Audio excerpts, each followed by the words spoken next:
Hey everybody, welcome back to the Nintendo Prime Podcast. Oh boy, this is going to be a fun episode because, well, this is it. This is the end of an era. This is the end of, well, this set. You guys can sit here and reminisce on the set that was the Nintendo Prime Podcast. Originally built for E3 of last year, repurposed obviously after that to be our podcast set, and obviously this particular spot I'm sitting in being my everyday set.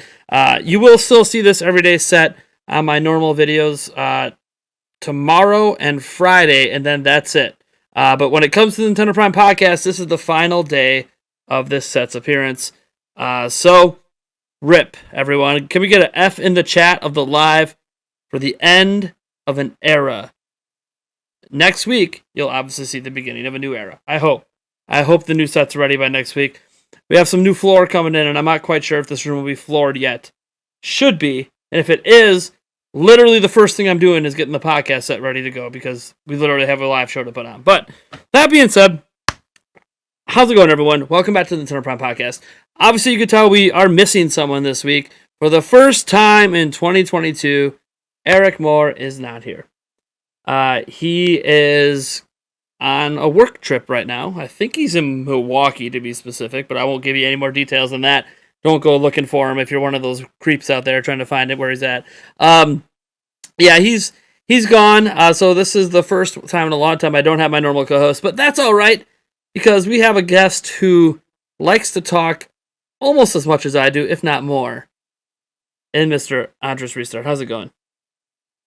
I'm chilling, man. Glad. Thanks for having me on. You know, I kind of relate to your missing co-host thing because Brandon, what about Nintendo on my channel, has been missing for quite a few weeks lately as well. So I've just been rolling the, hey, one of my YouTube friends, can you join me this week? Can you join me this week? It's been working, but, you know, I feel your pain.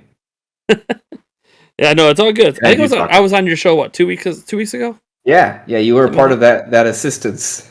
Yeah, and now you're assisting me this week. It all seems to come full circle, right? And you right now, you're on like a little trip of your own, so you got a different sort of background thing going for you right now. Yes. Just a classic white wall at the moment.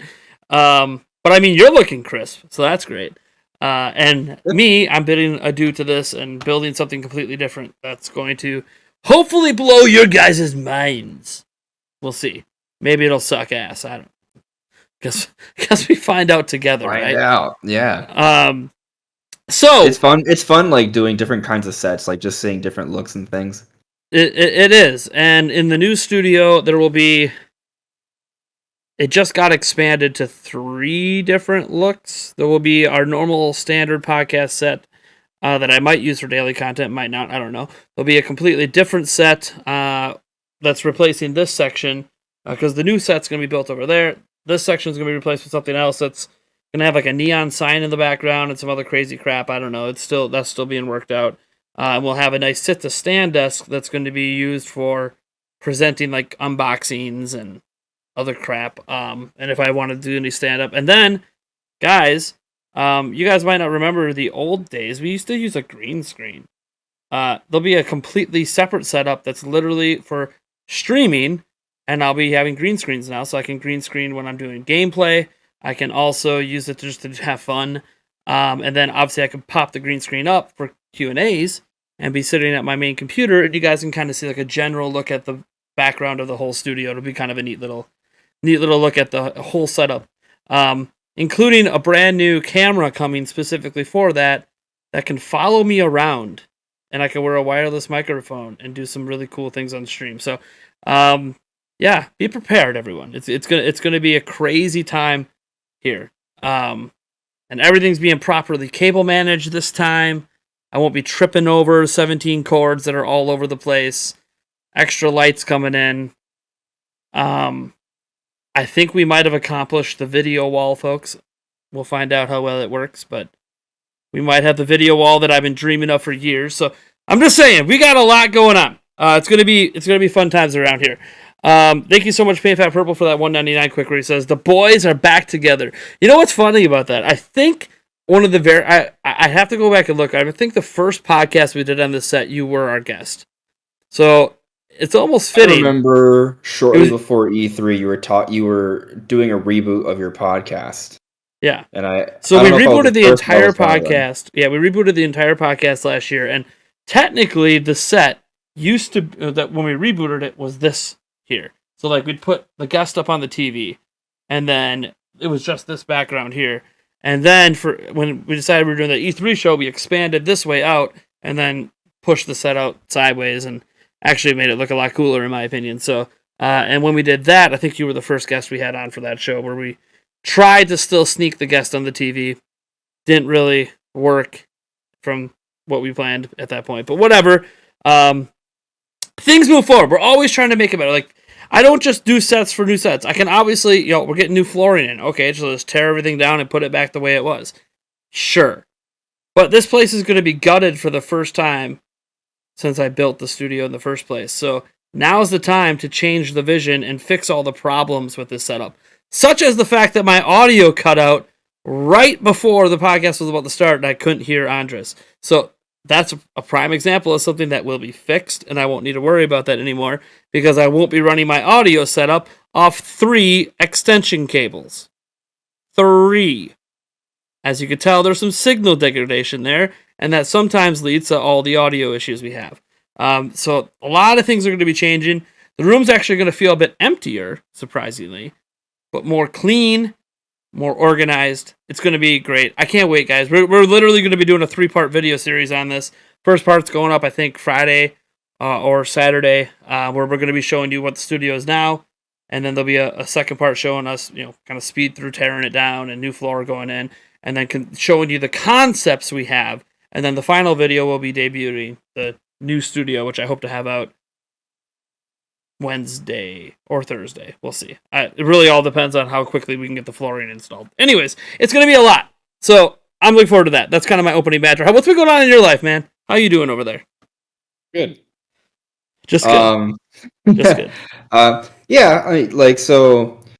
Like for example, my room may sound echoey because I am not in my set, right? I am staying with my brother currently, for at least a few weeks. I'm not really sure right now. I'm working. I have a day job, and that day job is a remote job, so it offers me flexibility.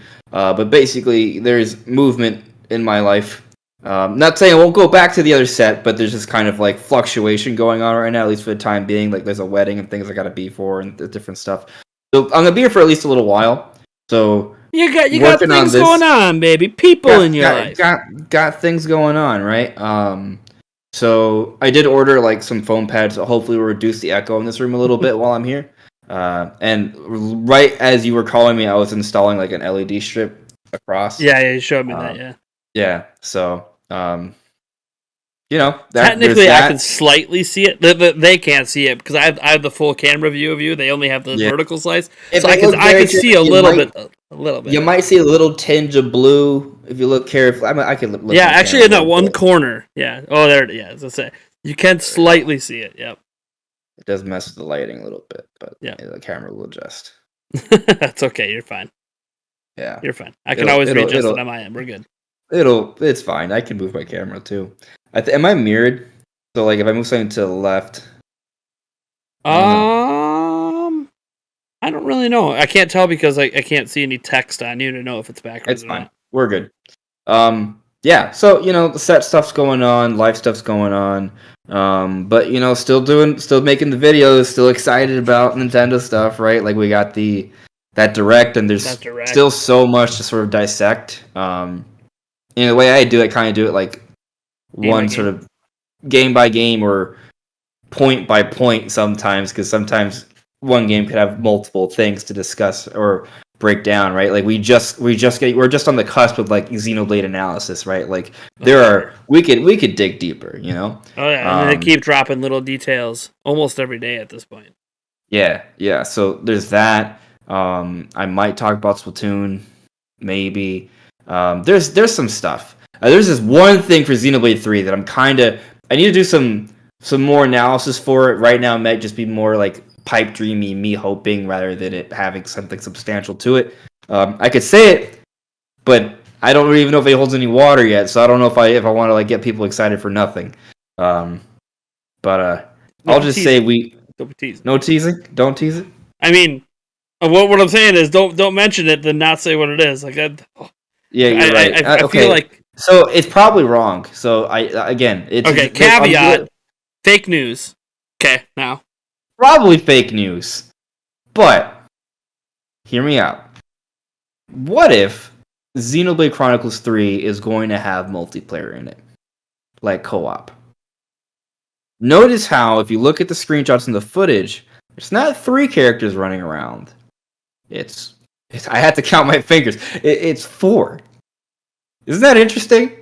They only went up by 1. Which, you could say, oh, just want to have a bigger party. And that may be it. That may be all it is.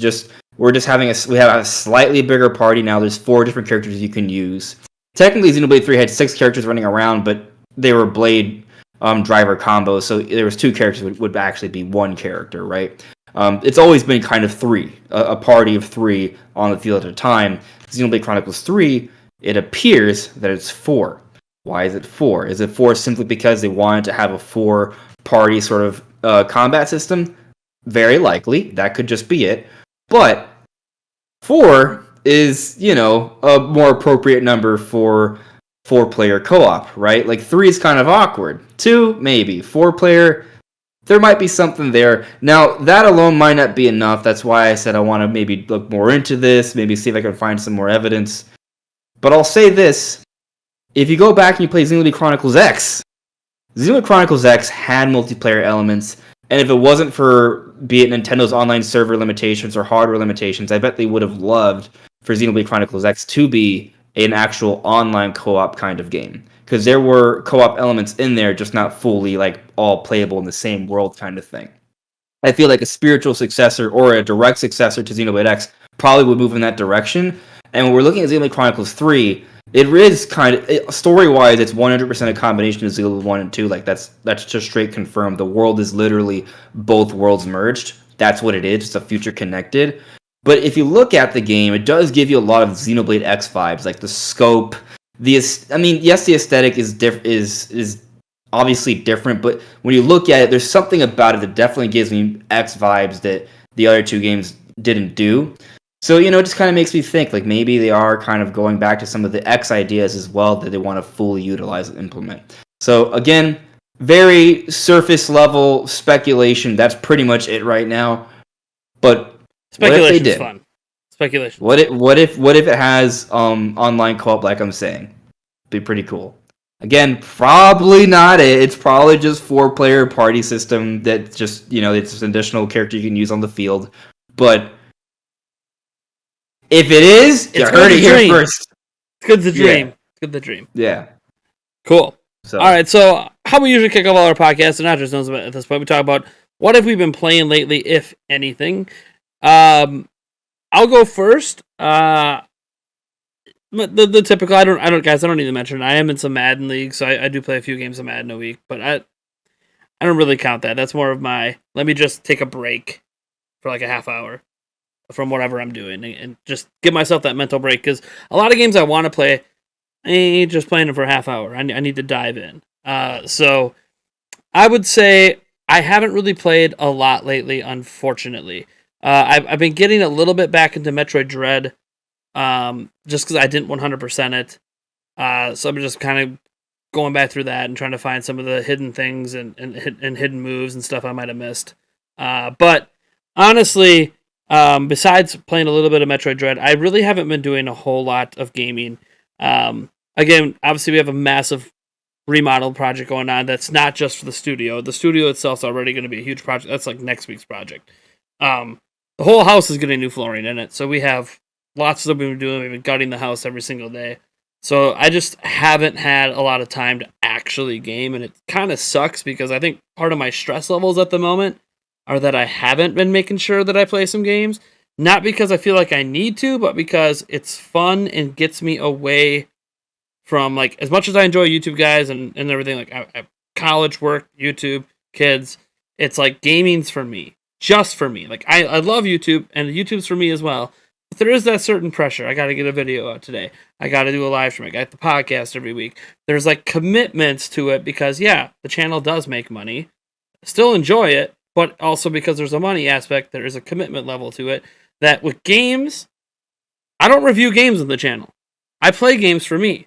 I think part of the reason I don't review games on the channel is to ensure that I play games for me, rather than playing them for you guys. As much as I love you all, and I know a lot of you guys have requested I do reviews, I want to play it for my sake, not feeling like I'm on strict deadlines and having to do all that kind of stuff. I actually relate to that a lot from a few different angles. Like, it's kind of one of the reasons why I don't stream, because when I'm streaming a game, I have to be worried about constantly sort of talking into, and I like to talk, but sometimes it's intermittent, it's sporadic, especially when I'm playing a game. If it's a game I just want to kind of escape into, there might be a while where I don't really want to talk, right? And also when I'm playing games, I don't always necessarily like just want to sit like in a chair, right? Like I might want to like play in a bed or on a couch and just kind of like play comfortably, not be worrying about presentation and all, not being in the eye of a whole bunch of people. Not saying I don't mind doing that. I mean, I do. Obviously, I do it a lot, but like playing games sometimes, like that's kind of more fun to me. Not to say I'm not willing to stream ever, but the other issue is just time, right? Which kind of brings the other point of how I relate to you, right? Because we both make YouTube videos, and obviously your channel is bigger than mine, right? But I'm fortunate enough that I'm at a point where there is some monetary value that my channel does offer that does help, right? And it's important that I maintain that, and also I want the channel to grow, so like I try to be consistent with my content. I want to sort of build on that, so I consider it a job, right? Plus routines are always nice to sure, or anything like, but you enjoy it, so you make time for it, but also there's the money aspect, which, guys, I'll admit, for a lot of YouTube content creators, once money's involved, it can kind of really muddy things. And I think a lot of people see that sometimes with their favorite creators. As soon as they're making a lot of money, they're like, oh man, he's not the creator I used to. And I'll tell you now, what happens is they get reliant on the revenue, so they start thinking about the revenue before they think about the content, and so then the passion gets lost. And I try really hard to know, like, why am I building out these sets? This isn't any pressure from you guys. From a pure money perspective, what I'm doing is stupid. It's stupid. $23,000 made on my channel last year. I made zero of that going to my bank. What you're doing, you could argue, is like a good business model, because a lot of companies do that. Microsoft does it. Amazon does it. They whatever money they get in, just pour it right back into the product. Like, it's just sure, but like they still pay their employees and get to go home and go on their yachts and everything. I don't get to do any of that. I don't really get to enjoy the money the channel makes, at least not yet. Maybe I will someday, but a lot of that's because I feel, and this is a pressure I put on myself, not you guys. You guys, when I mentioned I'm building all new sets, everyone's like, what's wrong with you? You just had this set built like before E3 last year. It's not You're that stupid. Old. What are you doing? You don't need to change it up. Nobody asked you to change it up. It's not about you guys. It's about me. I have visions for what I want my content to be and things I want different. And I want to see these visions through and constantly be improving content in the way that I like. Because, like, I first and foremost, guys, make my content for me. And that might sound a little narcissistic. Because, yeah, I do watch back all of my videos, not just in editing, but also after it goes live. All right, cool. I'll still play my video back to me just to make sure, it's like kind of that final, okay, did I screw up in here? Did my points come across clearly? Because sometimes when you're lost in editing yourself and you hear yourself talk all the time, you might miss some things that like another editor wouldn't have caught. And you guys catch it too. Like you'll correct me on something that I'm like, oh, I can't believe I said that. Like, how did I not catch that in editing? And like edit that out and re-record some audio, or at least put in like a text saying, with a star correction on, the date I said or whatever. But a lot of it is I have visions for how I see my channel. Like you say, oh, where do you see your channel in 10 years? I have no idea. But I know what I want my channel to be right this second. And so if I have the means and the ability to make some of that happen, the look, the feel, how I want to present things, then you know what? I'm going to do it while I can. I have the means at the moment, thanks to an incredible year last year. All the giveaways that we do all the time. I love giving back to the community. A lot of people think it's some big ploy to grow the channel. Dude, I've been doing giveaways for like 3 years. Channel wasn't growing the first 2 years I was doing them, folks. The giveaways just didn't change. All they did was get bigger because there's more money because the channel's making more. That's all. Look, don't enter. I really don't give a shit. I would love to not have to start every video with like, guys, remember to enter our giveaway this month. Like, I gotta admit, for me personally, it gets a little tiring bringing it up every single video.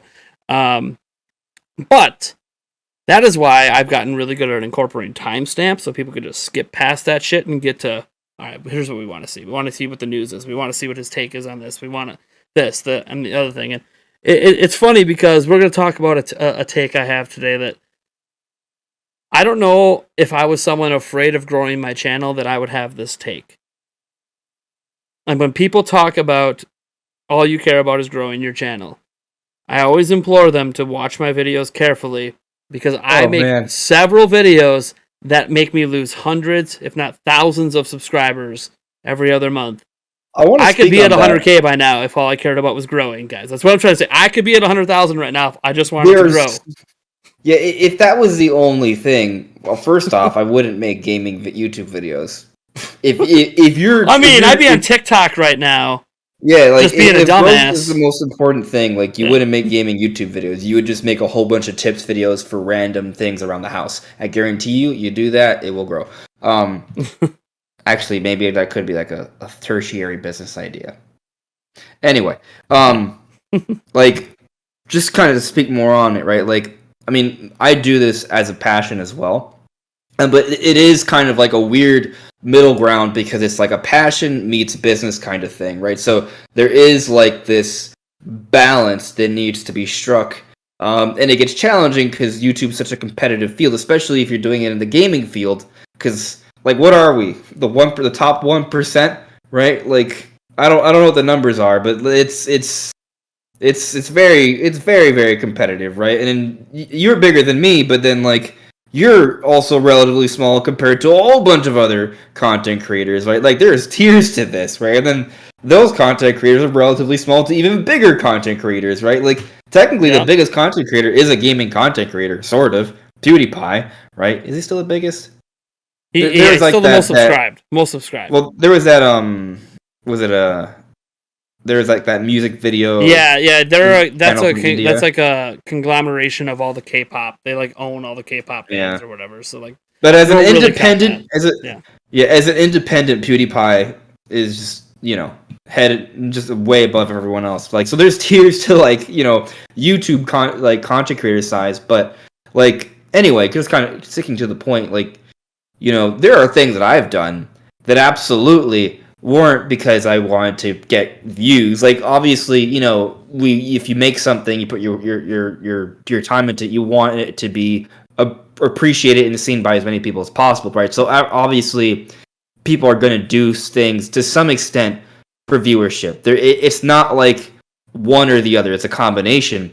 But there are things I've talked about that I've gotten heat for, right? Or things that I just want to talk about that I thought were interesting that I wasn't sure if it would do well, but I was like, you know what, I'm gonna try, right? And yeah, it's not always worked out wonderfully, but that's kind of the life of an artist. Well, yeah, like I did a video, I think was that yesterday morning? It says yesterday morning, about is it like right or wrong for Nintendo to do all these copyright takeouts of like fan stuff? And my take on it is very fence sitting, which people hate when you're fence sitting. And it wasn't a video that was going to get a bunch of views because it's not news. It's not a new copyright takedown that happened. It was just, here's a general, like, sort of like a daily debate question. Like, here's a question. Let's all discuss in the comments. And sure, lots of comments. Very, very low viewership. And that video right now has cost me negative 35 subscribers. That's just the way it goes. Like, this is, I don't do things just to gain views. Like, there is that element where I want to grow, and that's why we have giveaway targets. Like, if we hit 100,000 subscribers this year, maybe we'll do some crazy event. Yeah, because I like to celebrate with everyone on accomplishing something as a community. But honestly, dude, I'm good the way things are now, man. Like, it's always cool to dream about that day that, like, Andres and I are doing this, 5 years from now, the 5-year plan. And both of us are just rolling in bank. We buy a joint studio together. We move our families and everything, and we're just all got these mansions, and we're just rocking it, awesome. living the baller life, just That would be talking cool. about video games on the internet. Like, come on. That would be cool. I mean, guys, you're gamers. If you could literally just be rich talking about video games, like, who wouldn't want to do something they love for a living, Yeah. man? Like, that's cool. I'll tell you though, because But I know you're also really busy. Like, I'm right now. I'm at a point in my life where I wake up in the morning and I'm like, because of work, right? I gotta go. But at the same time, like, okay, I need to be able to take breaks and make content in between during those breaks, right? So it's kind of like, and then there's exercise, and then eating, and family, and social life, and chores, and errands, and other studying or licensing. Like, there's so many different like things. Like for me, right? Like if I mean, I don't think I'm exaggerating. I think I'm working, like, if I account for everything, right? I think I'm working like 80 hours a week or something right now, which sounds crazy, but a lot of time I'm sitting, or it sounds like, point is like I'm being productive like all day, every day, most of the time. And lately I've only had a little bit of time to play like Legends Arceus. Like I might go days in the week without playing, especially in like the beginning of February. Like I would like go like 5 days without playing. Now I'm like playing like a little bit every day or like, every other day, um, every 2 or 3 days. There's an audio. I can hear the audio looping. Nate, can you hear me?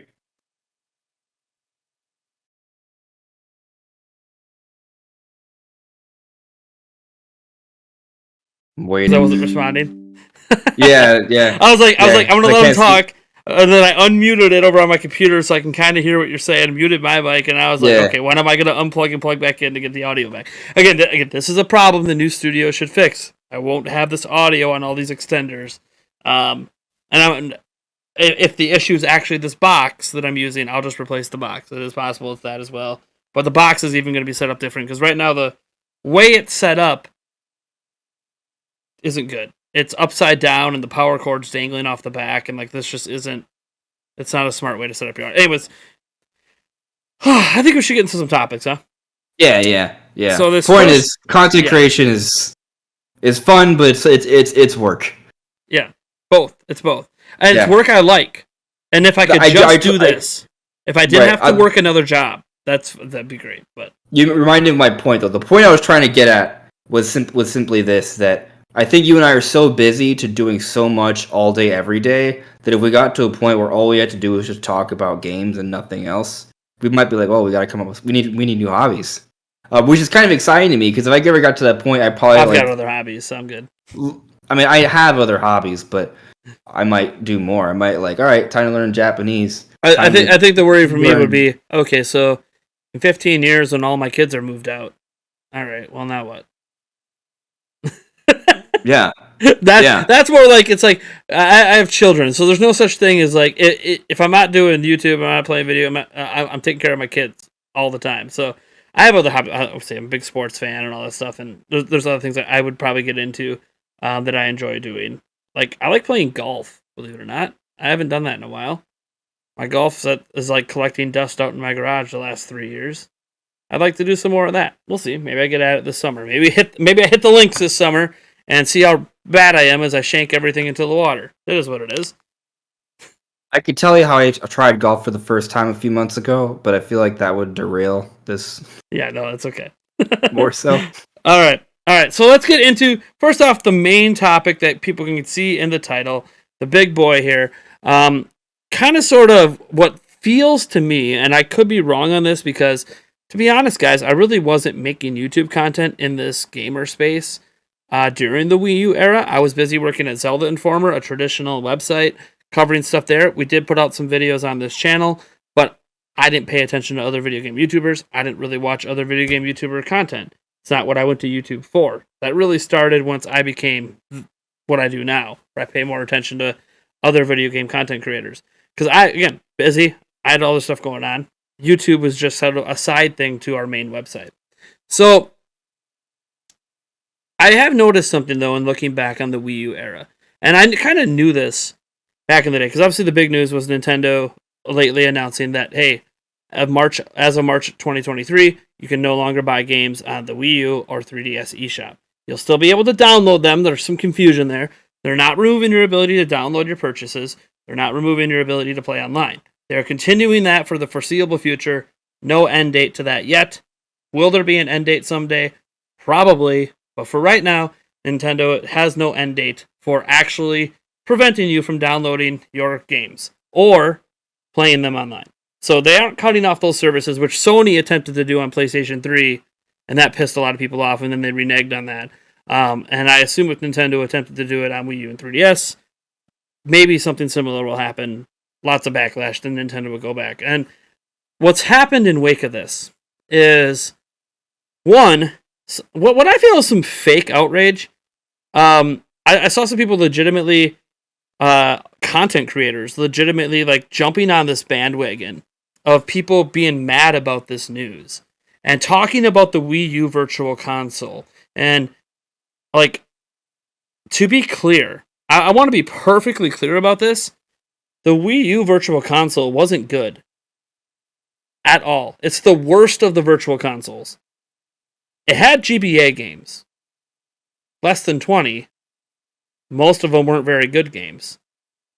It was one of those situations where I think what's happened is the initial reaction from so many people was that screw Nintendo, like the fans on Twitter, retweeting and reacting and YouTube comments and Reddit threads, everyone getting mad, that content creators realized there's a gold mine here if we give the people what they want.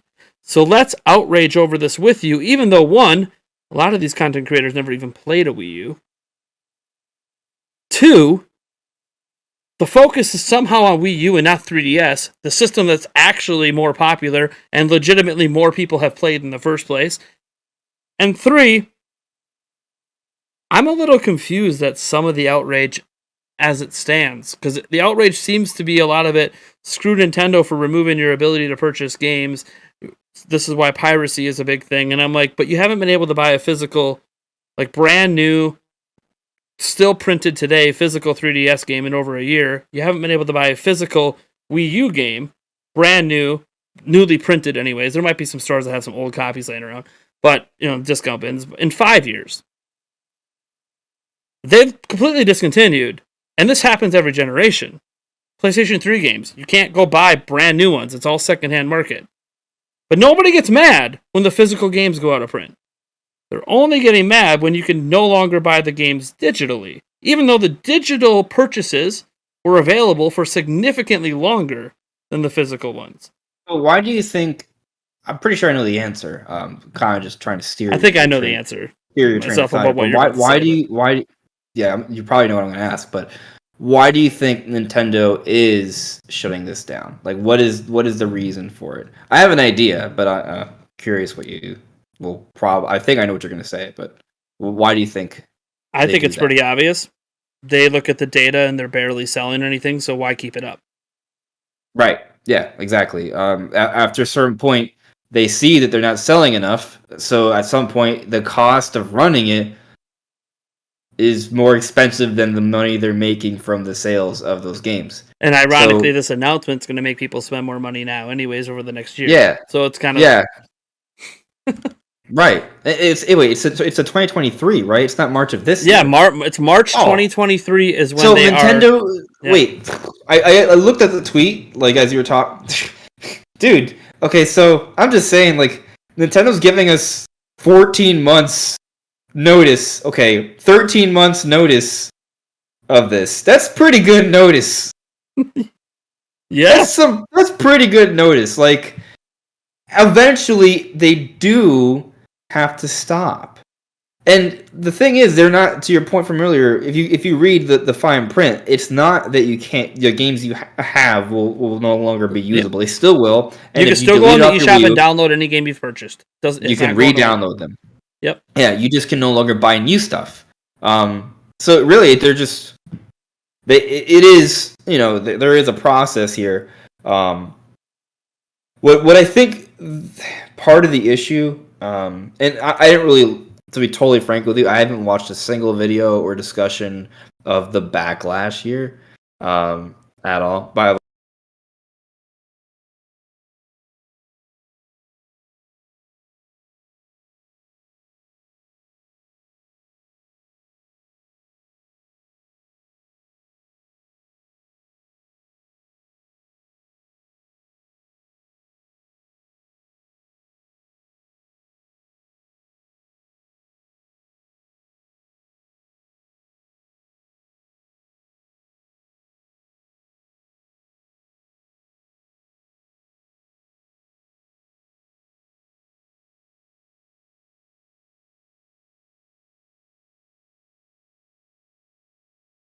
on a lot of the original Pokemon games, the batteries died out, so they don't hold a save anymore. So if you had a save file, probably corrupted, and if you Sorry were to about play that, again, everyone. yeah.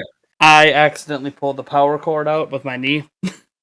Oh. So they haven't heard you for like the last minute. Oh. So if you want to kind of rewind your little spiel a bit there and say it again. Darn it. That was okay. It looked like you were really going off to it. I'm like, oh no. I'm gonna add an alternate audio source to switch it if that happens again. Alright, so what I was saying was that personally I think people like to find things to complain about, like that's always gonna happen, so I didn't think much of this sort of controversy. Is there hypocrisy? Maybe, but also with hypocrisy, like you know when like I'm not saying I don't know who, right? It's kind of one of those things like he said, she said. We don't really know who said what. We have to kind of check the fine print. We have to check the receipts. But like oftentimes I feel like when something bad happens, people will say, "All of you people said this," which is contradictory to this, right? But it's kind of like grouping in a lot of people. And I'm sure there is some overlap there. There are those hypocrites, but there's also some people that just truly felt like, you know, the Wii U was trash, right? And they don't care if this is happening. And then there's vice versa, right? But anyway, the point I was making while I was muted was that I think the bigger issue here is this is sort of a reminder that digital games do have a life expectancy, right? Like, we're still going to have our digital games, but are we going to have them forever? We don't think so, right? Yeah, it's an assumption. Not for the Wii or 3DS, right? And it's not like, for example, an N64 game or a Game Boy game where as long as you keep them in good shape, they can work. Sure, with Game Boy games, like the old Pokemon games, the battery does eventually die out, so it doesn't hold a save. But you can technically go in and repair that, and you can get it up and running again, right? So old physical things, like you have that power. Like even if something breaks down, you can fix it, make it work. So they can be preserved, right? And you can have them, in theory, forever. But with digital games, once they're done with maintaining the servers, that's it. They're gone. Unless Nintendo eventually pivots to a universal system that carries over system by system by system, right? Similar to, say, I don't know, like iOS, right? Like, if you have like an old application from your iPhone 5 or 6, in theory, there might be some exceptions, compatibility. There may be some compatibility issues, but a lot of things can in theory carry over for years because it's just a software that's continually updating. So as long as it links to your Apple ID, you in theory have it forever, right? It still exists. Sure. Now there are exceptions to that. You know, there are things that are taken down. There are things that lose compatibility. But you know, it's better than if you had, let's say, an iPhone 4 and then you move on to the iPhone 8 and everything at iPhone 4 is gone forever. No, you can still have a lot of those applications if you purchase them, in theory. So, you know, hopefully Nintendo does sort of do something like that, where, let's say, the games we have on Switch will still run on Switch 2. Like maybe this Nintendo account system Nintendo has now, it does need to be improved upon, but maybe there is carryover, right? Like maybe not every single game we're buying now, we have to buy a game on the next system. I hope. Nintendo might think, well, if we can get them to double dip, why not? Right? So there's that to consider. But so a common thing I've seen is a lot of people, even other YouTubers, saying, "Oh man, screw this stuff. Why can't Nintendo be like Steam? Why can't they even be like Microsoft?" And I sat there because Microsoft, the Xbox Series, platforms are backwards compatible with the disc, even all the way back to the original Xbox. Now, granted, it's not technically full backwards compatibility, and not all the games from the systems will run, but a lot of them will, and pretty much all the big ones that people care about will. But again, still some obscure ones don't. And they also offer, a service, by the way, that you can go in and play some of those games. Anyways, I say this. One, let's be careful about giving Steam credit for anything. The only reason that it's completely unfair, at the moment anyways, to compare home consoles to PC is because PC hardware is infinitely backwards compatible. An application that maybe was created in the 80s will still run on a computer today. Now, it'll have to use backwards compatibility modes through Windows and other things, but for the most part, you could still get that application to run today, even if it hasn't been updated in 30 years. Steam is just a store, and you might go, but Steam Store doesn't remove games, because they don't have to, because the platform the games are on are always playable on those platforms. Like, they don't have to worry about what hardware your PC has, because bottom line is, PCs can play everything. Anything that's in the Steam library, you can have a potato PC. You can technically run those high-end AAA games that'll run at 1 FPS and might crash your computer, but you can technically click the button and hit run.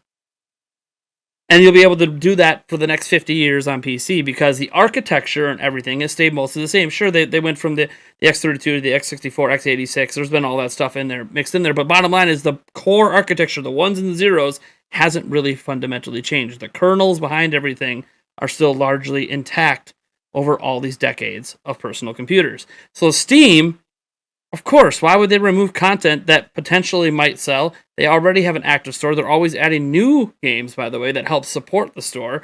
The cost of keeping all the other games that don't sell very well there is very, very minimal. And in case you didn't know, Steam does remove games off their store, just nobody talks about it. So there's that as well. So they're technically just as guilty as anybody else. But the bottom line is, PC is different because it's infinitely backwards compatible.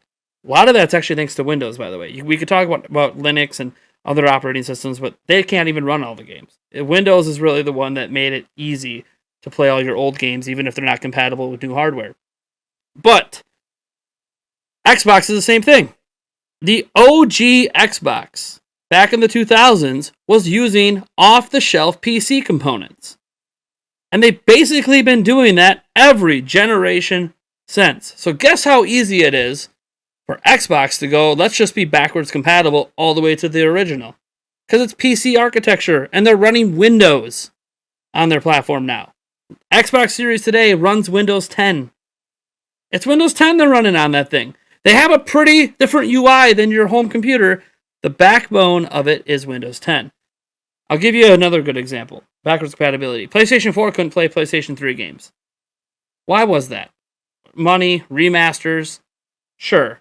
Also, PlayStation 3 used a customized architecture CPU setup that was never used moving forward, and that made it really hard to just natively run PlayStation 3 games on a PlayStation 4.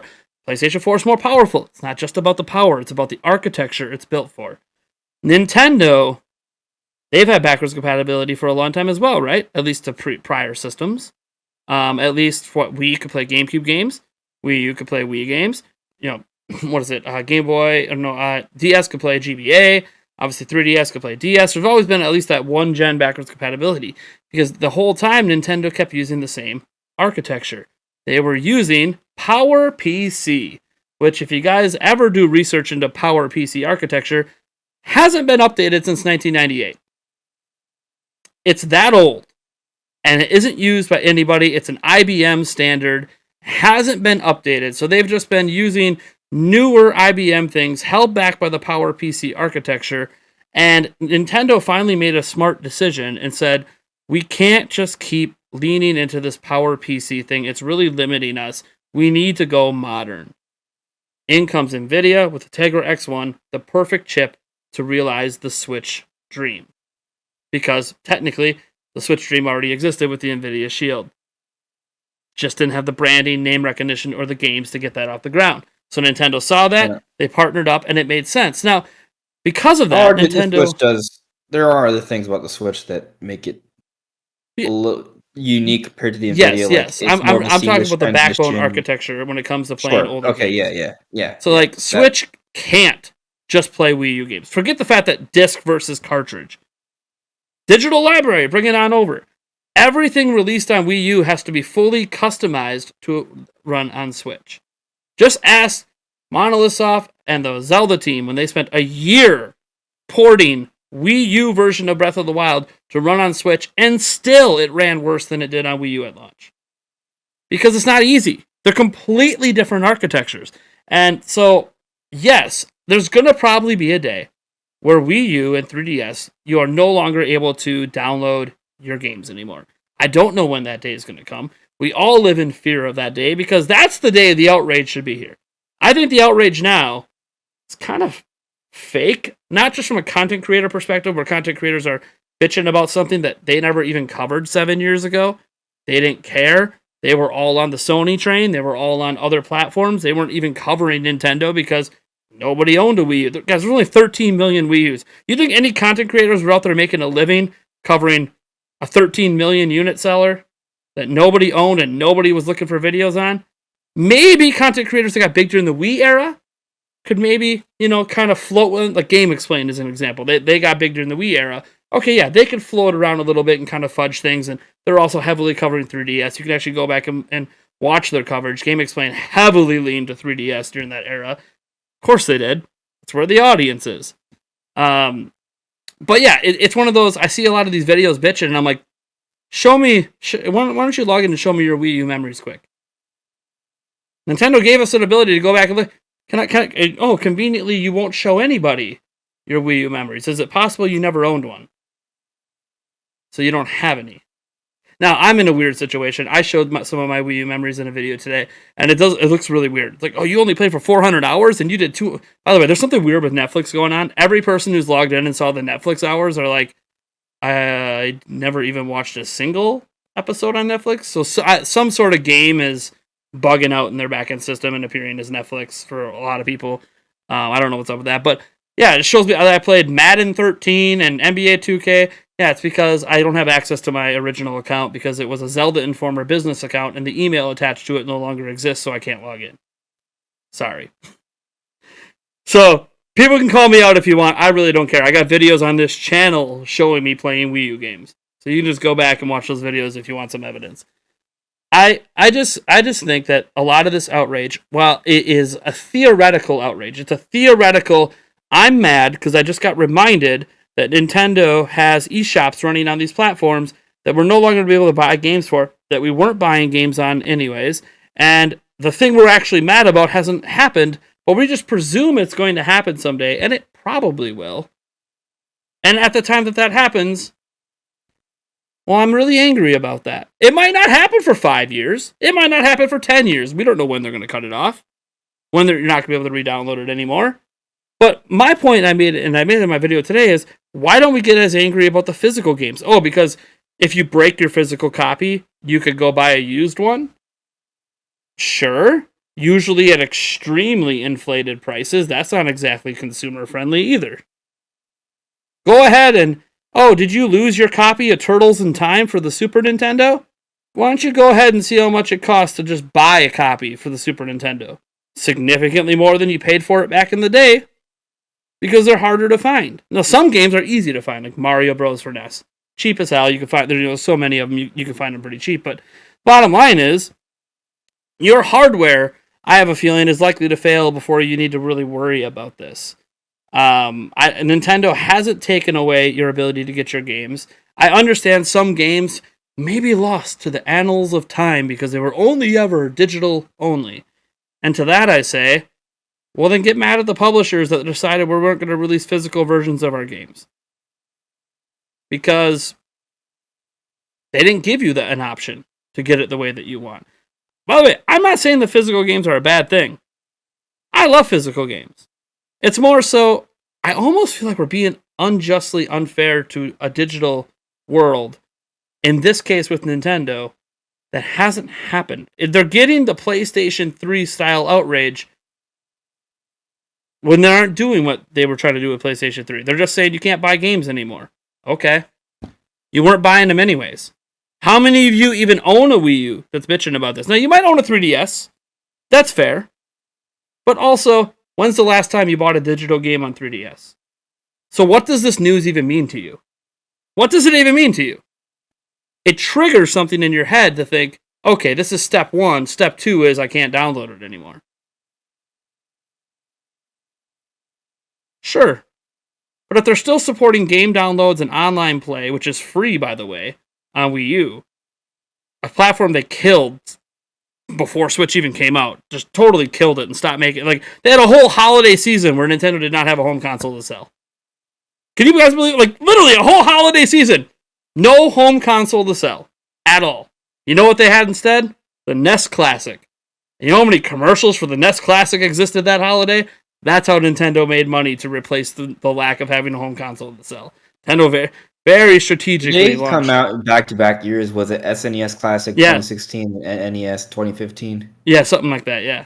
Yeah, they were really like, yeah, Wii U's not cutting it. We got to make up profits. Here we go. Right, so they came out with other consoles. Yeah, they came up with ways to make money. So it's one of those situations where, look, it's fine to be disappointed, but I always ask, to every person mad, when's the last time you even bought a digital game on those platforms? And number two, how about you get mad when they actually do the thing you're afraid of? Like, getting mad now, before they've said it, when, if you read the fine print, Nintendo literally said, we have no plans at this time to remove your ability to download games and play online. The thing that you're worried about, Nintendo's not doing. So can we just kind of let it go? I haven't watched a lot of those. I haven't watched any. I've watched two of them in the last 24 hours. And did they not read the fine print and just assume that it meant that they lose their games they already purchased? Oh, probably. And think about this. They say that, and there was one person on one of the videos, again, I'm not calling any specific YouTuber, that said to him, hey, can you tell me like your top 5 favorite Wii U games? And he responded and said, oh, I never played Wii U. And the guy responded to him and said, but your entire video was you acting mad about losing access to Wii U. Because he said Wii U specifically in the video like 7 times. He never mentioned 3DS. Why is Wii U getting all the attention over 3DS? I don't understand that either. It is an interesting thing to bring up, right? Like, because 3DS sold more. Why isn't 3DS discussed more? Something about home 3DS consoles. just got discontinued not that long ago. Like, I mean, the thing is, like, I should have played my 3DS more. I should have. I didn't. It's a whole story behind that. But I basically had a lot of games and someone got rid of them. And I even go like this. I even go like this. Look, losing access to your games, right? Like, okay, so let's get ragey about something that hasn't happened. You still are going to have access to the games you bought. Remember the backlash over Super Mario 3D All-Stars and how it's limited run and they're going to cut it off? Probably still find copies in stores. You still can, actually. It's kind of it's almost like maybe Nintendo didn't actually stop printing it. It was just a marketing scheme. I don't know. Or they overprinted it and they just don't care. Yeah, they just printed a lot and they're just I don't know. Here's what I can tell you. Here's what I can tell you. Super Mario 3D All-Stars at my local Best Buy and Walmart sold out during the holidays. Conveniently, there's like 20 copies back on the shelf. I don't know. So like it's a little sus that like maybe that was a bit of a marketing push. Sales, like whatever it's selling, it's not like. Well, here's the thing. Even if it is selling a lot, because of what Nintendo said, do you think they're going to update the numbers officially? Because if suddenly 3D All-Star sold 1 million copies in the last year, I just assume they tell the truth. Well, you assume companies legally obligated. Companies don't lie but aren't they legally obligated to like say the truth in their financials though? Like they're not allowed. They're not legally obligated to tell you anything other than what their net profits and stuff are. They don't have to give you specific numbers on anything. Example: Xbox. We have no idea how many sold because they don't have to tell us. All we have to know is here's your profit margins, here's your net profits, here's the cost to run your company, here's how the revenue is split. We don't have to know any specific sales of any game or system.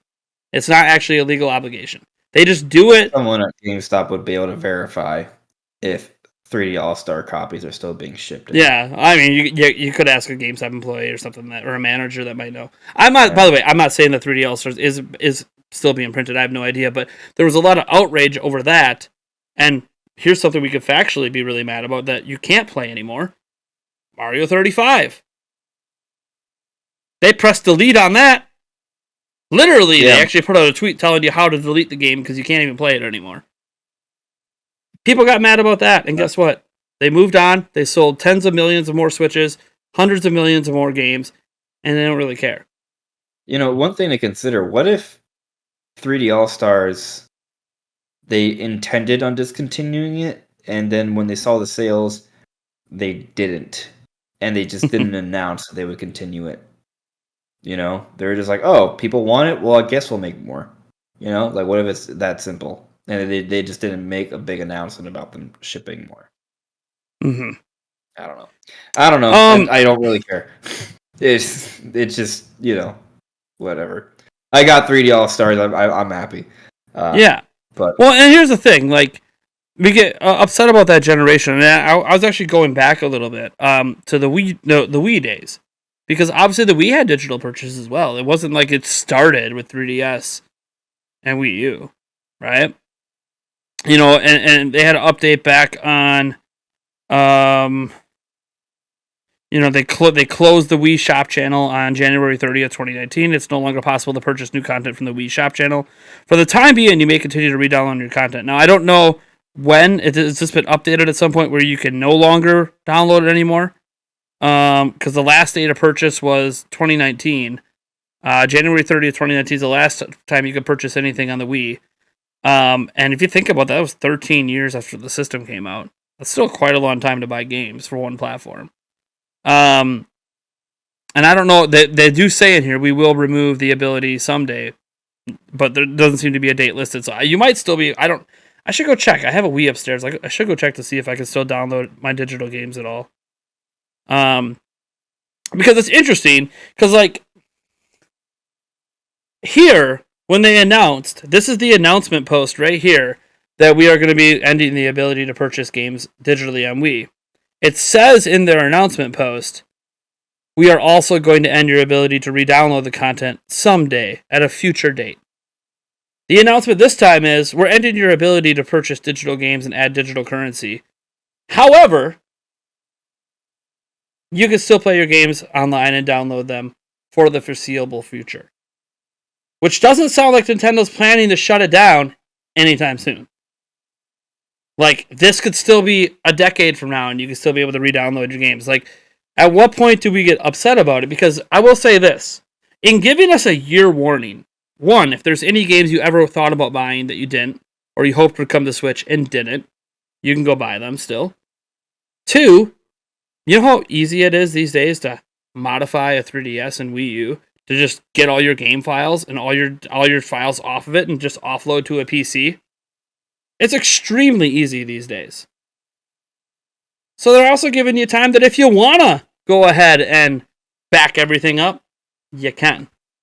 Now, I understand most consumers aren't going to do that. I think, and maybe I'm wrong on this, the chat, I want to ask the live chat during our live show portion, how many of you still play your 3DS and Wii U? Because, I don't know, growing up, whenever the new thing came out, I'd trade in the old thing for the new thing. My Wii U has value because of the virtual console offerings. Sure. But when's the last time you booted it up and played the virtual console? Right before Metroid Dread came out with... right before Metroid Dread came out, what'd you play? I played Metroid Fusion. Metroid Fusion. And it was great. That's cool. Yeah. That's cool. That's actually... By the way, that's actually one of the good games that they did release in that little collection they put up there. As I said, I think the Wii U eShop's pretty spectacular. But I think it's spectacular out of necessity because Nintendo didn't actually have new games, so they just released a bunch of old games to try and maximize. Nintendo didn't have real games. Oh my god! I didn't mean real games, but I meant new games. But I'm not going to say much on that. I'll leave that one alone. I actually think the Wii U's library is fantastic. I just think they had one 9-month period that was really brutal. really brutal, and it just happened to be right after the system launched for some ungodly So reason. it's not even. There were good games on Wii U. Don't get me wrong. Well, because we've got most of them on Switch. But well, we'll think of Not it all like of them. this: we got the majority of the good ones. And it's not like how many Wii U get ports do we get a year? Like how many are there? There's Mario At Kart one point, we Deluxe. were getting 2 to 3 a year, Sure, which but like like that's a it's solid. Like for any other system, you have 2 to 3 big games a year. That's solid. it would be interesting to kind of count them off. Like there's what, like 10, something like Um, that. Close to a dozen maybe. I'll take a glance. You just keep going on your point. Yeah. I'm not even sure. I think my point was simply I don't remember what my point is, to be totally frank with you. Okay, so Um, we can go over the list. There's definitely It'll come back to me. more than 10. Oh, So what I wanted to say, which it was tangenting. But my biggest issue with the Wii U library was that it was a lot of titles that just weren't super ambitious from my perspective. Like Xenoblade X to me is like the best Wii U game. That and Splatoon. Just because in terms of like games that are exclusive to the system, everything was ported over. First off, but like we had to wait till the system was dead to get Breath of the Wild, right? And then like 3D World was fun, but it was also very cookie cutter. It wasn't. It was the scope was scaled down. Um, and there just wasn't a lot of like the big sort of adventure style like Nintendo games. Now Nintendo has a lot of them, right? Like there's Xenoblade 2, there's a remake of Xenoblade 1, there's Future Connect, there's a whole all the Xenoblade stuff, right? And then there's well, obviously I Breath of the mean, Wild, Breath of the Wild 2, and Mario Odyssey, now Kirby. sure, There's that, and there's Metroid Dread, and then we're getting Metroid Prime 4. but what we have to remember is that you're comparing Switch, the sole platform Nintendo has, to a 2 platform world that we were living Sure. in. Sure, but the 3DS library I think was leaps and bounds better than the Wii U library. Sure, 3DS was Yeah. technically around longer as well. To be fair, like Yeah, they also not just supported like it more. not after, like, but even it came out before Wii U did. Struggled, by the way, at launch. Not going to sit here and bash 3DS. And perhaps the biggest issue was that the Wii U came out with not really anything that Nintendo Land. Nintendo Land's Zombie. great, man. Nintendo Land's great, but it's at the end of the day, it's a party game compilation, right? Like, do you want to get a brand new HD Nintendo system and you want the Do you sort of want to new get a Nintendo brand new Wii experience to with- play Wii Sports? The answer was to 100 million people, yes. I'm talking about me. Well, I know, but that's Yeah. what I'm saying. That like Yeah. for you, obviously, it's all about the games you're But interested in. but I also feel like my viewpoint is representative of like the typical Nintendo core gamer, right? The Wii caught the casual audience, but if you look at the sales numbers of their core games, there's a disparity there from like how much they sold compared to how much Wii's were out there. But even then, at least with the Wii, they came out guns blazing with their launch and the first year, like within what was it? So like in the first 2006, they launched with Twilight Princess, Wii Sports, Excite Truck, at least. And then by next year, Mario Galaxy was out, and then a few months later, Brawl was out. Like, and Prime 3 came out like a couple months before Galaxy, if I remember correctly. Like, they came out with like a lot of their big hitters pretty quickly. Wii U, we had to wait a whole year to get 3D World, Wind Waker HD, which is an HD remaster of an old Zelda game, and Pikmin 3. There's just a difference. There's a clear difference in like the kind Well, of games. it didn't help that one they previous launched ones. the big Zelda game a year before the system came out, meaning it's going to be a while before you get your big console Zelda game. Right. So Right, like there was a yeah. launch issue with that, which it felt like that game needed to come out like 2 years before it actually did, or you should have just delayed it and launched it on Wii U. But like they learned their lesson. Like, that's why they did it with Breath of the Wild. You figured they would have learned it after doing it with Twilight Princess and delaying it on GameCube to launch on Wii. I think it's just interesting looking back at that strategy. I just look at a lot of the outrage I'm seeing, and I just don't understand why people are upset. Like I've been reading you guys in the comment section talking about the reasons that you're upset, and a lot of it just feels hypothetical rather than actually. Like I've not seen that many people saying I recently bought a Wii U or a 3DS game. But I read a specific comment that I haven't bought one in years. Okay, so then what's this? Why is this news bother you then? Well, I'll tell you this: you have 13 months to buy Metro Prime Trilogy for $20, or did they take that down already? Right? Yeah. No, it's up. It's up. That's a good deal. It's a really good deal. Yeah, There's a lot of good deals. There's a lot of really good deals on there. Yeah. A lot of these games that you guys think are overpriced, go buy them on Wii U if you own a Wii U.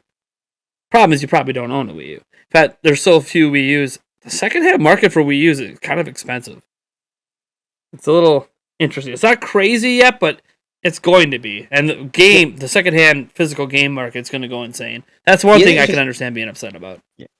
The other thing about the Wii U, though, is that because of what it is, you can play DS games on there, right? Like, we can't hope to get a DS Virtual Console on the Switch. The form factor just won't facilitate it. Mm-hmm. But we can get it on Wii U, right? So, like, that's pretty cool. Like, I'm pretty sure you can get every single Zelda game up to the release of Breath of the Wild on Wii U. Every single one, which includes the DS games, which is pretty neat. Sure. Yeah, that's awesome. I think that also applies to Mario as well. Does it apply to Metroid? I'll say this. Yeah. This news obviously doesn't bother me. I was more upset when they ended Miiverse than this. Like Miiverse was a loss. Yeah, that was Miiverse was amazing. There was a lot of memes that people may not realize came from Miiverse. One of the bigger ones, Can Metroid Crawl? That came from Miiverse. You know? Like it's cool stuff.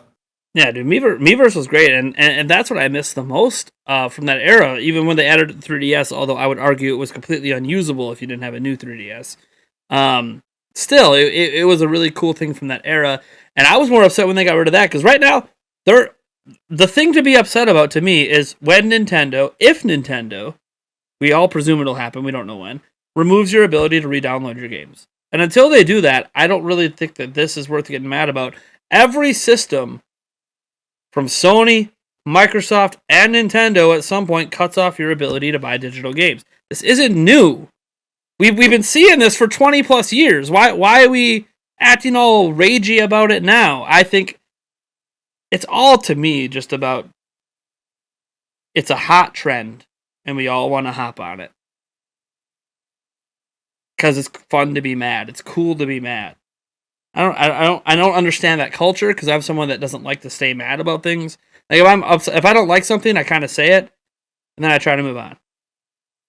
Because ultimately I can't change it. Nintendo's going to do this. There's not enough backlash that Nintendo's going to change it. The backlash isn't at the level it was for PlayStation 3. Not really surprised. PlayStation 3 was a more popular era home console wise, and even like when I saw the Kotaku article gathering up the comments from people, like, you know, and translating comments about people that were upset, those comments were extremely cherry picked. Like, extremely cherry picked. They mentioned they got it from 7 different websites and they could only find like a couple dozen comments that were negative.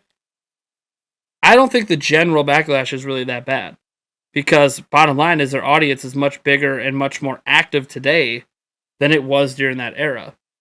So a lot of the people don't care because they didn't even participate in that era in the first place. Japan, you could argue a little bit of a different story because 3DS sold incredible there. But again, even the reactions there seem to be mostly people trying to turn it into, we want Virtual Console back, screw Nintendo Switch Online, which, by the way, that's been a very common argument against Nintendo this entire time, since Nintendo Switch launched, was screw what you're planning to do with NSO, we want Virtual Console. And to that I say, I don't really know what to tell you. That's all personal choices on how you want your games delivered to you. Obviously, you guys talk about game ownership. Well, guess what? The same reason you're getting upset about losing access potentially someday to being able to re-download your games, it's going to happen if we had Virtual Console today too. The hope, though, and this is the hope I throw out there, is now that Nintendo's on a modern architecture, it's possible things are future compatible. Will Nintendo make them always future compatible? I don't know. But I would say there's a higher chance than none that Switch 2 will be fully backwards compatible with Switch. Yeah. Now, that doesn't mean the Switch 3 or whatever comes after will still be backwards compatible with the original Switch. But 3DS, fully backwards compatible with DS. I think we're going to see that with the next generation Nintendo system this time around. Will we see it when the next one comes out? Will it be fully backwards compatible with the OG Switch then? I don't know for that. But that's me just looking at Nintendo's history and saying, well, of course they're going to do it. They did do that. Well, they just didn't do it Wii U to Switch or 3DS to Switch because they couldn't. It was such a big problem. It's a hardware issue, right? Because you have to be able to emulate those games, right? So how much into the future do you make a system that has the capacity to emulate previous games on previous systems like that? It's weird. I'm not a developer. Well, when you're on PC architecture, it's actually a lot easier to maintain that. That's the big thing here. That's why Xbox can do it. It's about the architecture they're on. Sony, by the way, has messed around with architectures a lot too, and then PlayStation 4 is when they finally sort of got more in the PC realm, and then PlayStation 5 they're all in on PC architecture now, which again in theory should make future compatibility easier. But this is just a theory because these companies want to make money. They don't make money on you playing old games that they can't resell to you. It kind of gets you thinking, where are we headed with the next generation for Nintendo? Because I feel like we're getting more and more signs that whatever we get from Nintendo, it's not going to be what we've gotten in the past. If we look, I think it's really important to look to history to try and understand the future. You absolutely need to. If you don't have that, you're not going to get anything right. But you also have to realize that as we progress towards the future, there is adaptation, there is evolution, there are changes. And right now, I think we're seeing Nintendo go through some sort of change. I mean, it's already clear that this is not a normal Nintendo console generation. I think that's been made clear, right? We're headed into the 6th year in just a month and a half, not even, and the system may not have peaked yet. It probably has. But it's basically at its peak, right? Within 10% of its peak in terms of sales, right? We're in that range. So by this point, for pretty much any home console in the 21st century at least, the systems are dead by this point. They were done. So it's very different. The Switch is more comparable to Nintendo's handheld systems in that regard, but it's both, and we don't really know how long this generation is going to last for sure. And the other element is, even if we do get a true next generation system, Switch is gonna coexist alongside of it for probably at least 2 years, right? Kind of like the 3DS. Yeah, but then you look at this news. Right? We actually crossed 100 million units during the Wii U era, which is interesting. But then you look at this Mario Kart DLC situation. That DLC is coming out all the way until the end of 2023. Typically, you see a new Mario Kart come out within 2 years of a new system. So the implication of this DLC, there will be no new Mario Kart made specifically just for Switch. I think that's pretty clear. That's pretty obvious, yeah. But the question is, do we get a new Mario Kart by, say, 2025? That I'm not sure of, because on a new system, maybe if a new system launches by then, yeah. Well, the thing is, I don't know, because I think the 2023 date is very interesting, because to me that means 2023 might be the last full year hurrah for Switch, and then the 2024 is where they look towards new hardware. So the question is, though, do we get new hardware at the end of 2023? Or I don't think it'd be at the end. I don't think because let's say it depends on how they do the waves. By the way, if the final wave in 2023 drops early 2023, well then okay, that's a little. Oh, but didn't they say by the end? They said by the end. Yeah, they said through 2023. I think was the exact words. So let's say the final wave drops towards the end of the year during the holiday season or something like we would probably expect it to. Yeah, I look at that and go, they're not going to drop DLC for a game that's not on their new system at that time. They're just not going to do that. They're still going to be pushing Mario Kart 8 that holiday bundled look at all the DLC you can get right now with this as well. Which, they did a smart thing with that DLC, by the way, guys. I gotta give Nintendo credit. You guys never have to buy it, and you can still play it. Just play online. It's free. If you play online matches, it's free.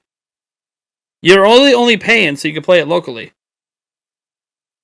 If all you do is play Mario Kart 8 online, you have no reason to actually buy the DLC. You just get to enjoy it for free. It was a really smart move by Nintendo that they did that, because a lot of games will like segment audiences based on, who bought the DLC? Okay, that's the DLC that could race together. Isn't that how it worked on Mario Kart 8 though on Wii U? Like if you had got the Mario Kart 8 DLC, or if you didn't, if you played online, you'd still have those tracks. Or I can't confirm or deny that because I didn't pay enough attention back then. I just bought the DLC right away. It wasn't even. I made sure to just get the DLC.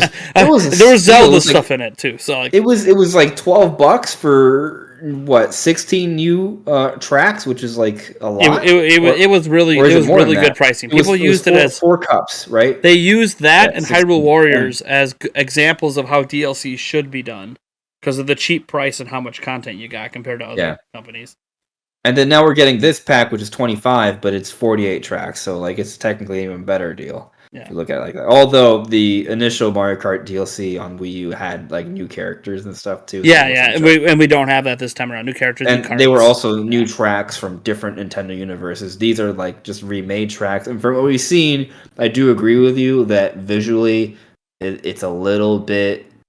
It's like a tier under. It feels like we're like playing like a last generation, like a Wii. No, it's generation. Totally. Well, I mean, except it's in HD. Obviously, it's in HD. Yeah. It's almost like the art direction's different. As I said, it looks a lot to me like Mario Kart Tour. I don't know if you played a lot of that. It looks like Mario Kart Tour. It's like Mario Kart Tour visually is a tier below 8. Simple, just simpler textures. Like the models appear to be well. Actually, the models. Actually, I don't wasn't. It could be early, but I don't know. I don't know this early when it comes next month. Like I've heard this argument. I'm like, guys, it comes next month. Yeah. There's not a lot of time to suddenly beef it up. It's next month. What they show. Is it possible that there's like a whole texture filter, or is it just they're slap on? All of a sudden, everything has like is like gritty and grittier than it was. I don't think it might look a little better. I don't think they care enough. I don't even think it's the main Mario Kart team that even did this. So I don't. I don't think so. I don't think it was. That's probably part of the reason why. And by the way, it's still an incredible deal. The tracks are still probably going to be extremely fun. It's not really going to affect much. It does. Like when I complain about the visuals, like I'm just calling it out. I'm not saying that I'm not going to get the DLC or play the DLC. It's just kind of the visuals aren't even bad. I noticed. It's just something I noticed. And when you look at it next to current tracks in the game, it's a bit astounding seeing the difference in visuals. And I'm gonna reserve my judgment until I actually get my hands on it. And in motion, I don't think anyone's gonna give a shit. In motion, maybe it's just a particular selection of tracks, right? Because like to your point, some of the tracks just have different art styles. A lot of them are from Mario Kart Tour, which has more of a flatter sort of textured look. And maybe there will be some improvements. We don't know. As long as it's 60 FPS and the tracks are fun to play, I don't think it really matters to me. It is a problem to me because I have this base expectation of this is the Wii U game. We got actual DLC for this on Wii U. We've seen other tracks come back through this DLC that were done in the same style, in the same way that the rest of the game was done. Now we're getting a second batch of DLC 5, 6, 7 years later, and it somehow looks worse than what they did almost a decade ago with their DLC. It's a little weird. Like that's all I was called. Like that whole video was just like, I will reserve my judgment until we get our standards on it. But I definitely am inclined to agree that they are objectively less detailed. Yeah, that doesn't mean they're ugly. Yeah. It doesn't mean it ruins my. And I'd rather have them like this than not have them at all. To be clear, I'd rather I'm not arguing against the DLC existing. It's more of a, I don't know, man. They're not holding themselves to the same standard with this, and this game is sold 40+ million. It's not like it's money. Money ain't the problem. But that's an interesting point. There's an interesting point you made though, and that I think you're right.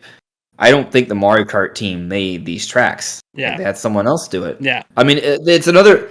If you consider this, they're all remakes, but there's no original tracks. Why would they do that? It's kind of like Pokemon Brilliant Diamond. If you're going to outsource work to another developer, for a key popular franchise and you don't want your main developer working on that at the moment, the way to do that is to have it be a remake, right? Look at, for example, Pokemon Brilliant Diamond Shining Pearl. It was outsourced. First time we've ever seen an outsourced Pokemon game. But it was a remake. The formula's already there, right? Yeah. So the Mario Kart team didn't. The Nintendo EPD group that made ARMS and Mario Kart definitely didn't do this. Yeah, or they below did. Their quality standards. I would be very small group of them. I will be more disappointed if I find out it was the core team, because you just undershot your own standards, and that's not. Well, I mean, the other thing is the implication of this DLC is that it's just getting started now, right? Like they might have started this DLC once they heard the backlash of Nintendo expansion pack, and like, hey, we need to do something to spruce up the value. I wonder if so that sounds like a possible possibility. Before you, I think it's more like one quick thing. Yeah. What this implies is that the ARMS Mario Kart team is working on something else. Maybe it's the next Mario Kart. Maybe it's something else. But to your, sorry for cutting you off. I just wanted to no. I think this DLC decision probably wasn't about the expansion pass. Because these are decisions that are made long.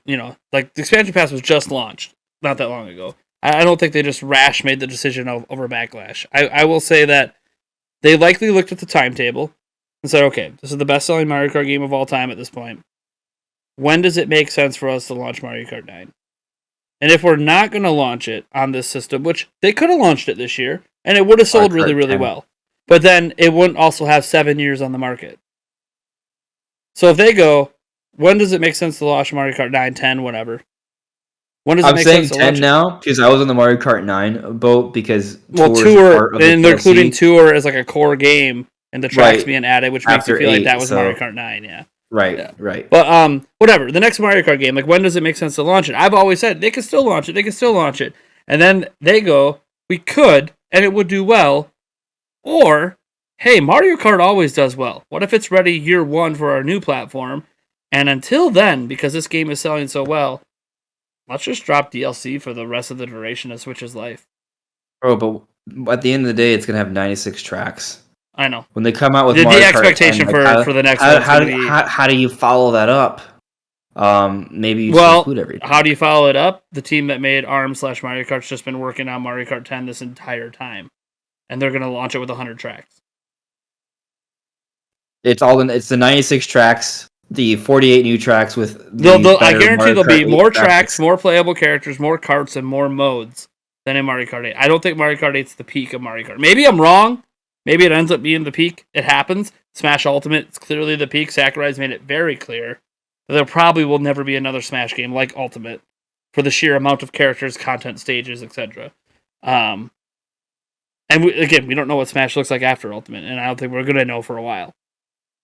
But Mario Kart, I think we have a good idea. Wait for Smash Ultimate 3 years from now. I also think that we're going to see. Precedent. I also think we're going to see the next Mario Kart game when it launches be more of a. It might not launch with all 100 things, but there will be a clear DLC plan for the duration of the lifetime of the platform it launches on, where every year you're just getting new stuff added to that game. I mean, so what they could do, right, to your point, let's say the DLC... Treat it like Splatoon, basically. I think the very earliest we get Mario Kart 10 is 2024. Yeah, I agree with that. If they launch new hardware and they want to launch it with it, it makes sense. Right. I mean, so the other point is that the Mario movie comes out. Game. I don't think they've ever launched hardware with Mario Kart, have they? I don't think it comes out within the first 2 years, but it's never at the beginning, right? So, I think what it means is that what we're gonna get for the launch of Nintendo's next new system is a 3D Mario. Yeah. Because the Mario Kart's not going to be ready for the launch of the system. And if they keep Breath of the Wild 2, yeah. If they keep Breath of the Wild 2 this year. If they push it to next year, I could see them going, late next year. If it's going to be holiday next year, I could see them going, okay, if we're launching new hardware next year. So, about that, if that's going to happen, I think Nintendo would have told us that already. Yeah. That's just one of those... If it's some, and we don't need to get into this. This is such a hypothetical because right now it's still this thing for this year. But if it was holiday next year, I could see them going, yeah, let's delay this if our new hardware's coming. But again, Zelda, I don't think Zelda, at least a traditional 3D Zelda, there could be a top down or something, is launching Sure, but with the that's next. I don't know if that's what they And want I to think push. 3D Mario with a Mario Kart within 3 months, like they did with Switch. I don't know Could be, about 3 months.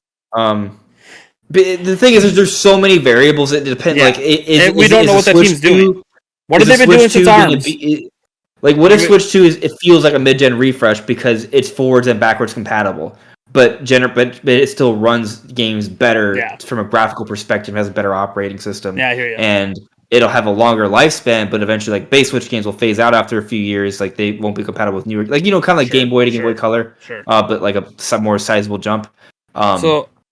So It's sorry hard to to cut you say. off. Well, I just want to get one more quick topic in because I know we're trying to keep this a little short tonight. And I know we had a little bit of late start and some audio issues. Oh god, I'm already not gonna have a good night's sleep. Yeah, I know it's gonna be rough. So let's just get this one topic in. We'll probably cut this thing off after about 10 minutes, guys. We both just got a lot of stuff going on.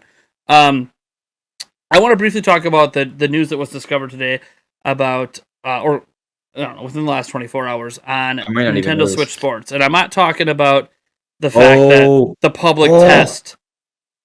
You can't share things publicly with the test. It's literally a public test that everyone can sign up and register for, but for some reason you can't share video clips. I don't know. I'm telling you guys right now, if you somehow, I don't think it's going to because of my house project this weekend, but if you somehow, if I get time, you might see me live stream it and dare Nintendo to do something about it. I would love to see them copyright strike my channel over a public test. I would love to see it. I want it to happen. Come at me, bro. Take away my ability to stream, and then the podcast won't be live next week. Because that's what happens, by the way. If you get your first strike, you can't stream. What it is it related to what we were just talking about? Kind of. I don't know. That's the thing. So it was discovered.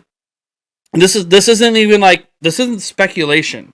This is like eShop. We now know this is happening with this specific game. It's the first game we've seen this happen with. Nintendo Switch Sports is using AMD FX. You guys can't see my hands. Super sampling. They are using essentially the alternative to DLSS. DLSS, for those know, deep learning super sampling. That's all about that's all about the upscale. That's all about using extra cores and the NVIDIA technology to handle upscaling, so you can get really really crisp upscaling at lower resolutions. So it's less taxing on the GPU. You can run, obviously, higher visuals and obviously get higher frame rates as well out of all of this. It ends up being a really, really cool technology. If you own an RTX card, whether it's the 2000 series or the 3000 series, it's an amazing technology. You can literally run games at like 1080p, upscale them to 4K, and just get amazing visual quality without hurting your performance. And that's a big thing because it's really taxing to run games at 4K. Now, this isn't me saying that 4K. No one's talking about 4K. Switch can't do 4K, can't output 4K, 4K anything. But in this game, it has been discovered they are using this. Now, we don't know to what degree. We don't know if it's like they're running it at 420 on the handheld and upscaling it to the full 720. They're running at 540, upscaling to the full 1080. Why this particular game even needs it, that's a whole nother debate as well. But the exciting part is that they're using a technology that handles this. Now, the technology works completely different than the NVIDIA version. And you might go, why aren't they using the NVIDIA version? Well, one, the chip they're using doesn't support it. And two, AMD Super FX works on all hardware. It's kind of like FreeSync. It could basically work on anything. FreeSync, for those who don't know, is just a way to get rid of tearing on PCs, on monitors. So I think that this is interesting that Nintendo themselves are using this. Some people have basically referred to it as, it's basically an anti-aliasing trick. Sure, that's a real basic way to argue what they're doing. They're still technically upscaling with it, still technically getting better performance. It's not as effective as DLSS, because of course it's not. It's a software way instead of a hardware way. DLSS is a hardware-based way to do this. This is a software-based way. So it's not as effective. But it is supported on all platforms. So what's cool here is that since Nintendo's using it, why the hell wouldn't they be using it for every game they're making moving forward? Right. It's suggestive that Nintendo's headed in a direction here And it makes sense. Like we've already seen patents of Nintendo looking into upscaling technologies, right? And then this is just more evidence too that we're actually seeing that kind of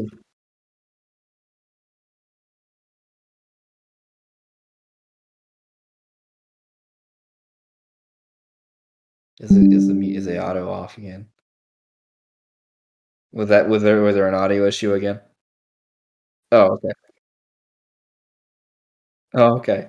No, I was just gonna say that it's evidence that of where Nintendo is headed in terms of their development process, right? Like we saw patents not too long ago of them literally, patenting actual sample upscaling technology like DLSS. Now we're seeing this in their games, and what's interesting from what I vaguely understood of it, because I'm not like a techie person, but it's all relative.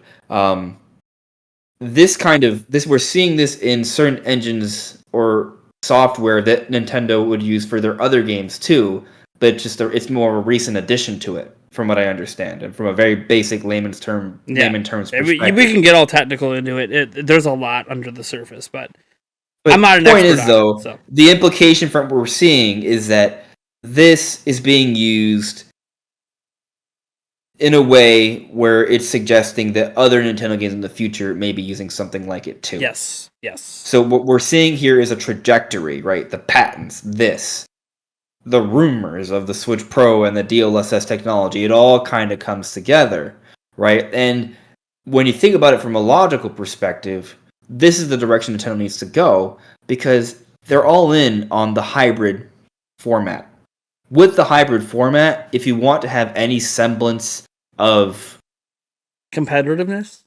competitiveness, right? You need this because it's going to give you the most bang for your buck for mobile technology. It's going to cut the gap as much as they can. They're never gonna fully cut the gap, or at least not anytime soon. Yeah, and this is the only version, by the way, they can use on current hardware. To use Right. DLSS, that would have to be a new chip.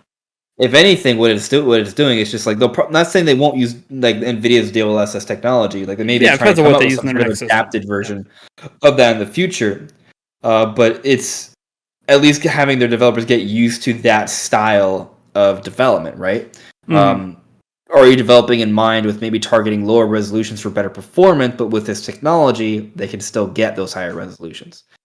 Basically, what it means at the end of the day, Nintendo games are going to look and run a little bit better than they would Yes. normally.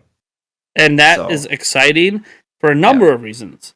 Because this is happening at Nintendo. This isn't like a third party company doing it. Because third parties could have done it this whole time and they just Yeah. haven't. The technology is free. Nintendo is doing this, which tells you one, Nintendo is being a little forward thinking, which that's very un-Nintendo like. They don't forward think very often. And they're forward thinking here that we're going to be using stuff like this moving forward all the time because it makes sense and we're not ignoring modern technology. This is a thing that's made by the competitor that makes our chip. Don't really care. If it helps us and it makes things better, why aren't we going to use it? It's free. If Nvidia doesn't want us to use it, then cool, give us a really sweet deal on Switch 2 chips that have DLSS on it. Then we'll use your technology. But for now, this makes a lot of sense. It's forward thinking. I'm not used to saying this about Uh, Nintendo.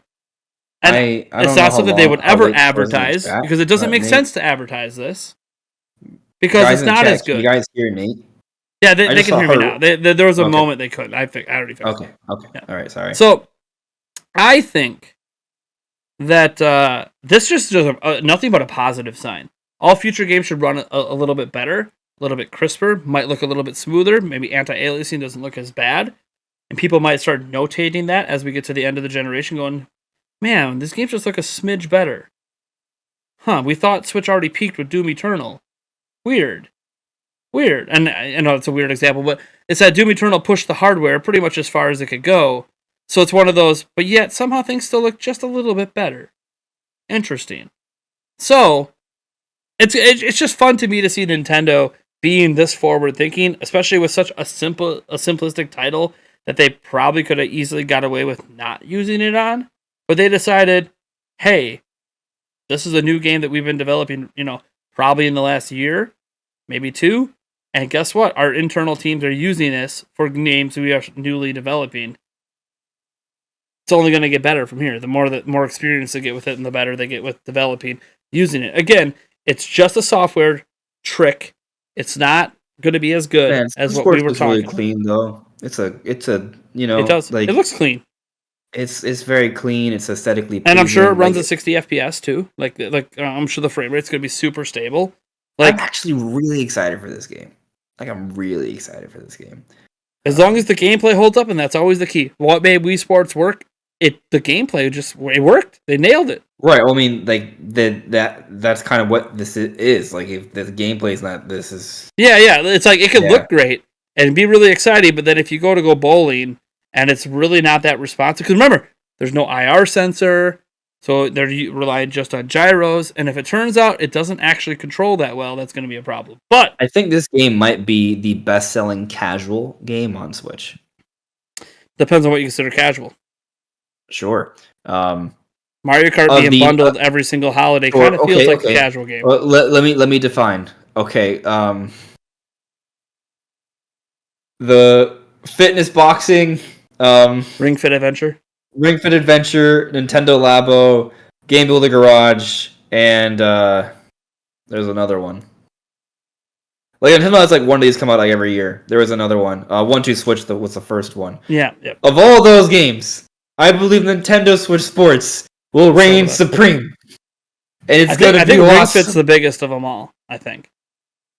It's proven to have an evergreen sales trajectory, right? It sells a couple million. It's legitimately, I don't know if you guys care about working out, but if you do and you're trying to make it fun, it's a nice little cardio workout. You do get your muscles going a little bit, and can legitimately get sore. That ring is surprisingly. This game uses the same strap that you use in Ring Fit, which is awesome. I hope they charge you $20 for it, which that's a whole nother.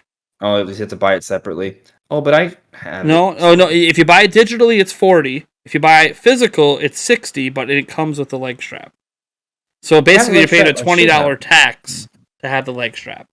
Damn it! There's no physical version without the leg strap. I don't need that for the.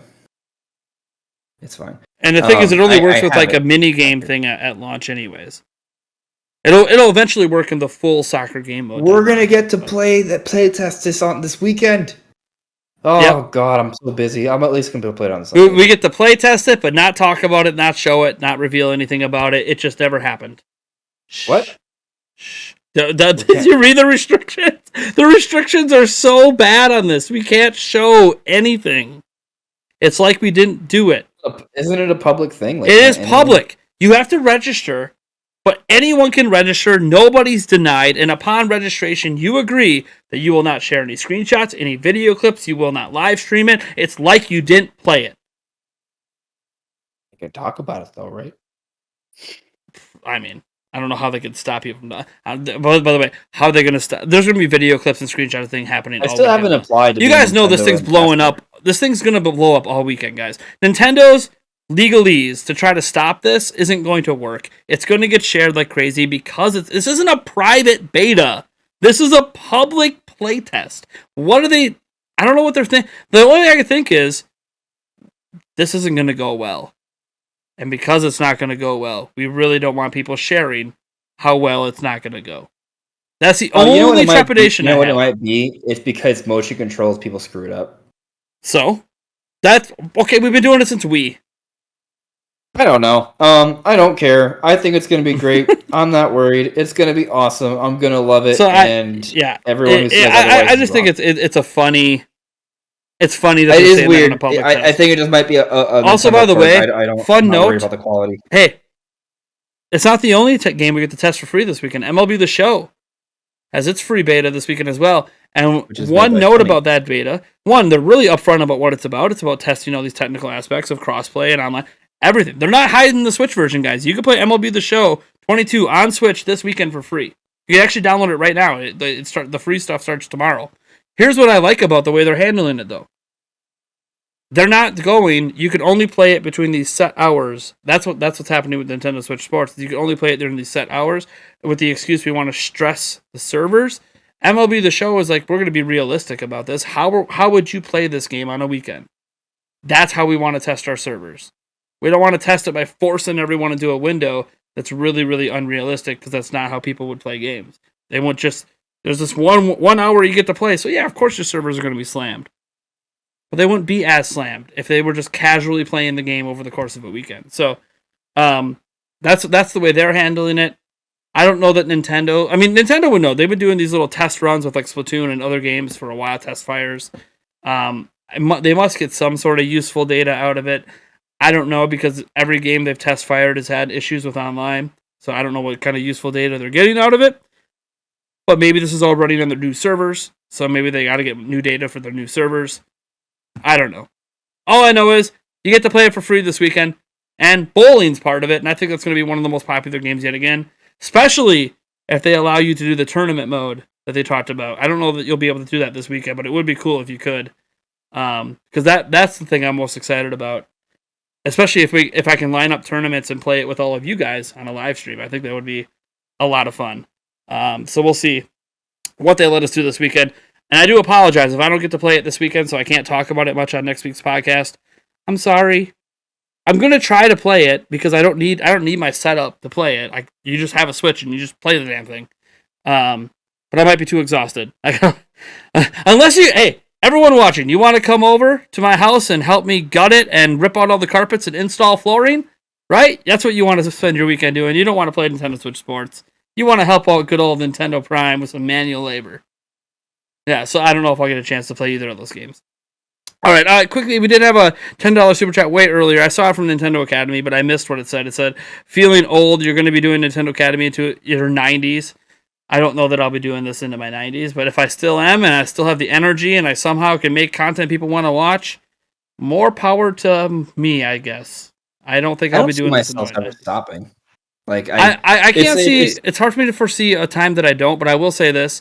Knowing my family, seeing my grandparents, there's a time where like the dexterity might not be there, the eyesight might not be there, the fumbling through words, the memory might not be as good as it once was, and it gets to a point where you feel like, you know what, I should just enjoy my life instead of worrying about making content and staring at a screen and squinting all the time, and like at a point my body might fail me and tell me you really probably shouldn't be doing this anymore. That's probably what will stop me.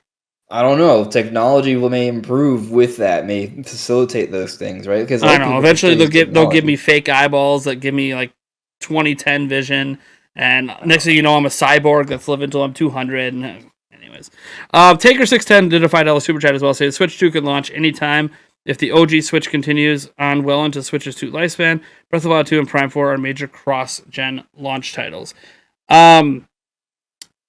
I mean, I'm almost to the point of Prime 4 that I don't even think it's a cross-gen launch title. I think it's just going to end up being on Switch 2. But I could be wrong on that. No idea, because we have no idea where that game is and what it's doing, and if we're even going to see it this year. So, we'll see. Breath of the Wild 2, I don't think it's going to be cross-gen. If Breath of the Wild 2 sticks to 2022 and comes out this year, it'll be playable on the next platform. It may run better.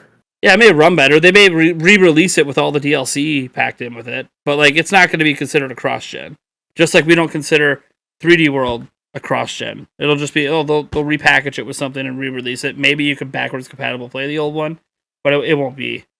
Metroid Prime 4, I think, has a higher chance of being cross-gen than Breath of the Wild 2. I'll just put it that way. Like dual launching on Switch and Switch 2 or whatever they call it.